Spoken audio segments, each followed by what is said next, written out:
Hey guy, or girl, person, it's the plug here. And today we gotta talk about serious stuff. Now, I am all about credit cards, points, miles, all that jazz. But with every good credit card, there are two bad credit cards that do not deserve a place in your wallet. Now, this video goes out to two kinds of people. It goes out to youngins, and it goes out to people who have already tainted their credit profile by being 30, 60, 90 days late making a payment. If you fall into one of those two categories, one of these bad credit cards, or actually many, will try to entice you to apply for them. I like to call these cards predators. So I want to review 3 different predatory lending credit cards. Each, you can find them online. I'll post links on the description box, and I will tell you why they're so bad and what the online community has to say, right? So let's start with one of the most deceptive cards in the game, the evil twin to Capital One, Credit One. Credit One Bank is a failed copy of Capital One. The high interest rates, sure, because maybe we shouldn't even count high interest rates, because after all, we're paying our bill in full, right? Right? But the problem with Credit One is they specifically target people who don't know the rules of the game. People who don't factor what APR is, how interest is calculated. And on top of that, they hit you with so many hidden fees that it makes it highly suspect, right? So let's go over what NerdWallet, one of the best websites for credit card reviews and churning strategies that the internet has to offer. Let's see what NerdWallet has to say. Credit One credit cards, confusing for consumers. This article is written by Ellen Cannon, and don't worry, this link will be posted in the description box. Now, when you start the application process, you don't know what kind of card you're eventually going to wind up with, including important details like fees, rates, rewards, even whether you get a grace period. Well, that means that potentially, if you get a card with Credit One, you will be earning interest the day your charge posts, and there's no way out of that. That's crazy, because that defeats the purpose of a credit card, right?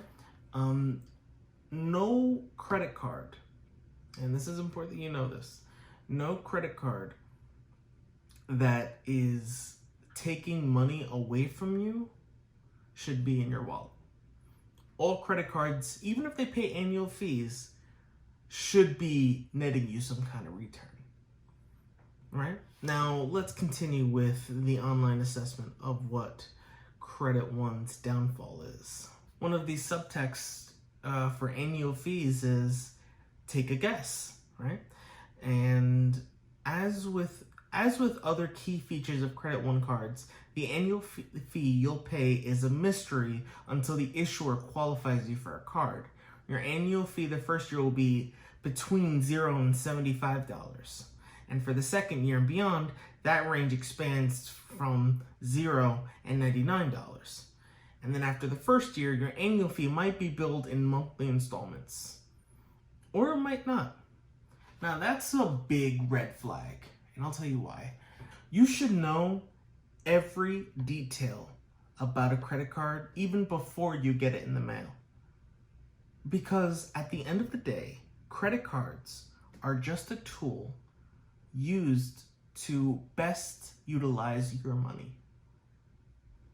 Another problem with Credit One is just because you make a payment doesn't mean that the payment will clear by the due date. Yeah, thousands of people complain about how long it takes Credit One to process payments, sometimes even a week before it's due. That means that you cannot pay your bill on the due date unless you want to pay an extra fee for express payment. That's ridiculous. A credit card company shouldn't charge you more money just so you can take a payment faster. That's ridiculous. That's preposterous. Wait a minute. So, in order for you to take this $200 from me, you have to tackle on an additional $30 convenience fee? No, dude. That's a big no-no. They're trying to play you for a suck. Now, one of the most deceptive things about Credit One is the appearance. If you took a picture of Capital One and put it side by side with Credit One, you'll see that their similarities are remarkable. It is uncanny, and believe it or not, Credit One uses that camouflage to pretend that it has that higher quality of Capital One. And to the untrained eye, who knows? I mean, they have some victims. Don't let that be you. The next card I want to talk about is the Luxury Master Gold card. This 24 karat gold-plated card has an annual fee of $995. That is ridiculous. This card has some benefits. I won't lie to you. It earns 1 point per dollar, and then it has a 2% bonus for cashback redemptions, and 2% bonus for airfare redemptions. 2% for $1,000 fee? How much do you have to spend on airfare to break even from 2% on a $995 annual fee? Well, let's break it down, right? In order to break even with this card, you have to spend $49,750.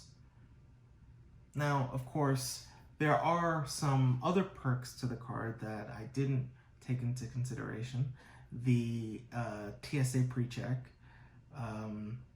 the online luxury concierge, whatever that means.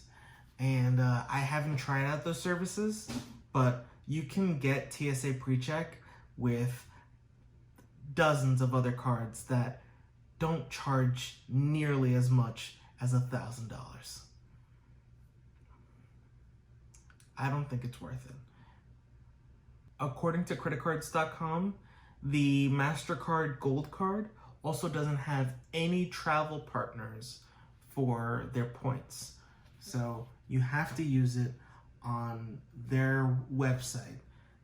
Unlike Chase, American Express, Capital One, where you can transfer those points into airline miles or hotel points, and you can get the most bang for your buck. With this one, you're pretty locked in with the luxury brand. And again, you have to spend $49,000 to break even. That's a big no for me, dog.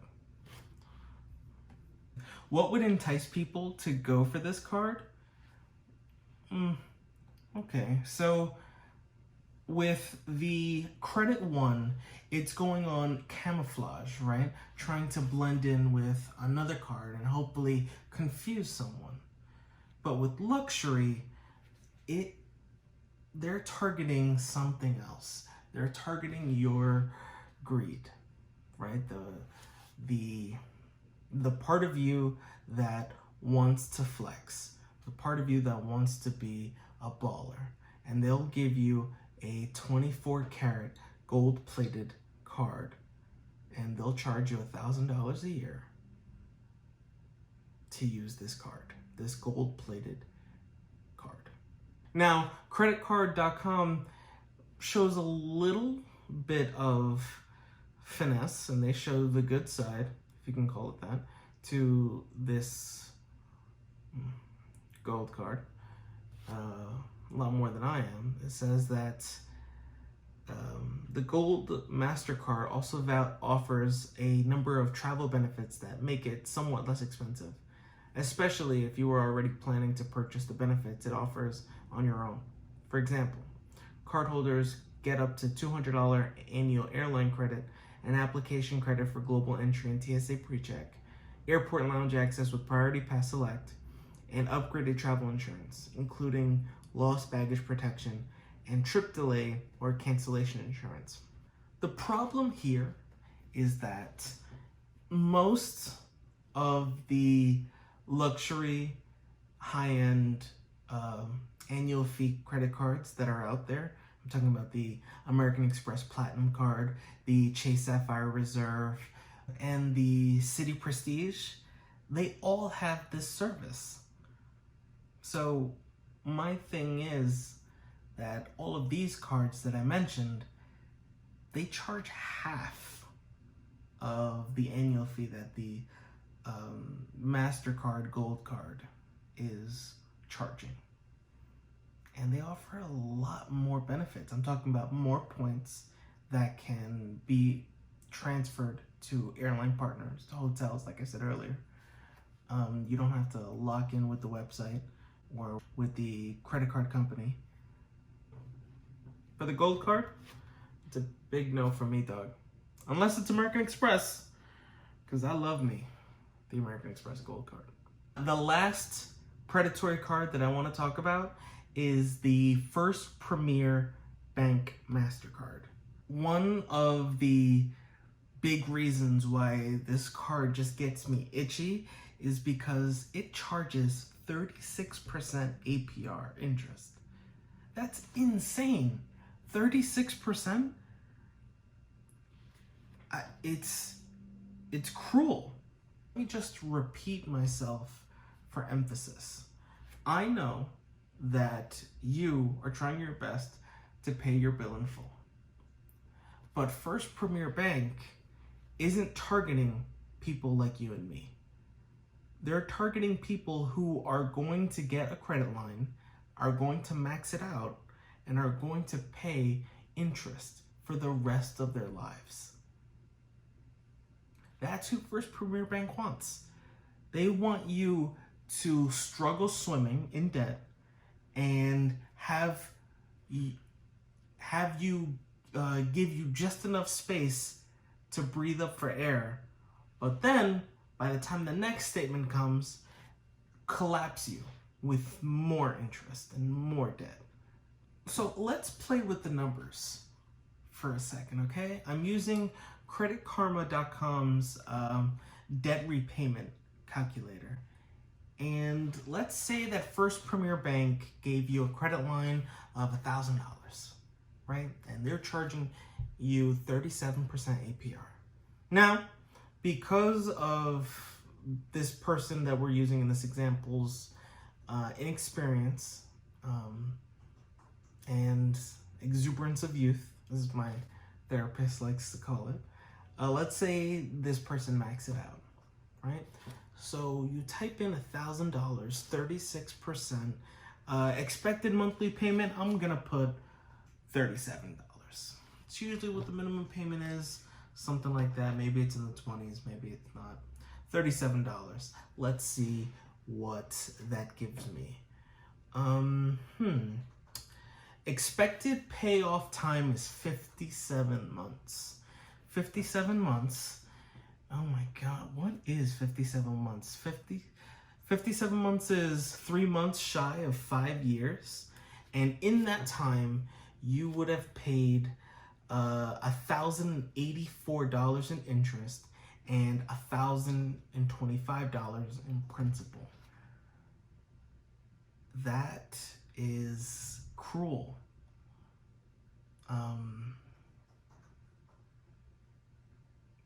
Don't fall for that trap. That's all I'm gonna say. But is that First Premier Bank's only crime? High APR? That, you would dust off your shoulders because you pay your bill in full every month? Well, let's see. No, there is a high setup fee according to credit.com. And this article is written by Jason Steele, right? Jason Steele says that there is a one-time processing fee up to $95. If you do not pay for that within the first 85 days of approval, the application is withdrawn. Okay. Another one is it's the high annual fee. It ranges from $58 to $125, and it will cut into your initial credit limit. For example, if you receive a credit limit of $300, there will be an annual fee of $75 for the first year, and your available credit will just be $225 to start. So you get the card, you open it up, and you already owe $75. That is insane. Clever, but mean, nevertheless. The reason why First Premier Bank's setup of annual fees hits me a little sour as compared to other cards that I have that charge annual fees is that they try to hit you 2-3 times for the same thing. They try to hit you with a setup fee, an annual fee, and then a monthly service fee. Oof, it's getting a little too uncomfortable for me. I like to pay my annual fees once and leave it at that, and then gain so many points and so many benefits from the card that it either offsets the fee completely or I come out winning with positive value. Actually, no, scratch the first time. It always gives me positive value. Come on, what do you think I am? Think I'm basic? No. I'm not trying to break even. I'm trying to get ahead. Jesus. And according to this article that I'm reading on credit.com, honestly, there's a fee for just about everything. These fees include a 3% foreign transaction fee, a late fee up to $39, a return item charge up to $39, an annual authorized user fee, a copying fee, a wire transfer fee, and an express delivery fee.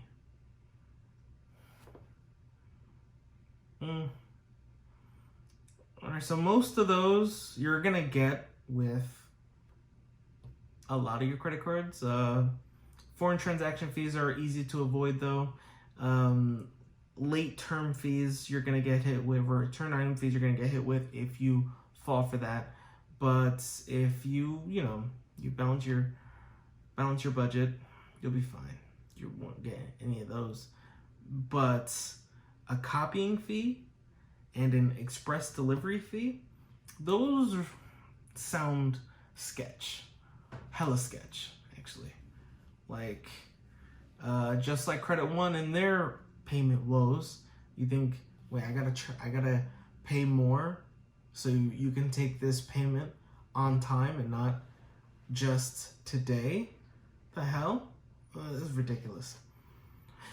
And another thing that just makes First Premier Bank kind of super sketch is that there are no cashback rewards. It's just a bummer that First Premier Bank doesn't really offer anything like that.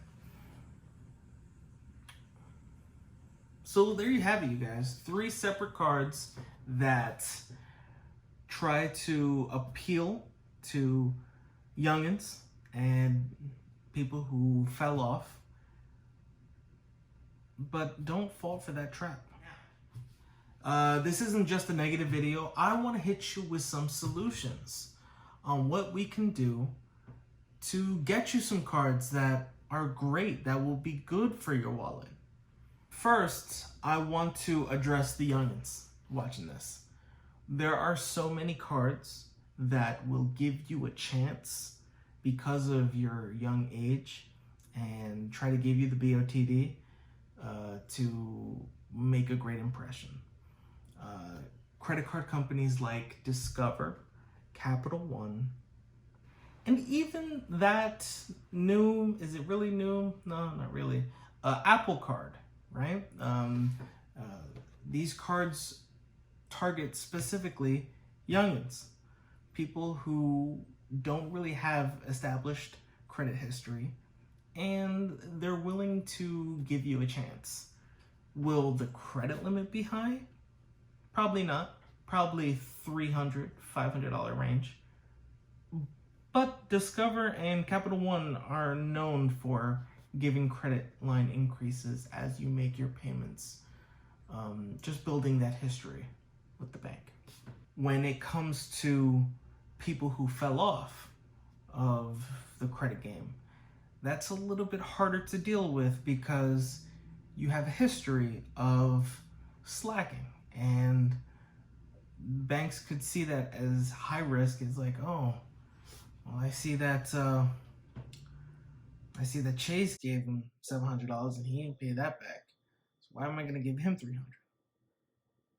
In which case, I would still recommend trying to apply for Discover or Capital One, and they may ask you to apply for a secure card. And what a secure card is you putting a cash deposit on your application so that if you ever fall back and not pay, they can use that deposit to cover the loss. It's not the best, but building or trying to build trust after it's been tarnished is a hard thing to do in general, right? But the most important thing I can tell you is that time will heal all wounds. As long as you keep making your payments and keep giving these credit card companies a reason to trust you, they will. This is the long game. This is going to benefit you for the rest of your life. Don't blow it. All right. So, guy, there it is.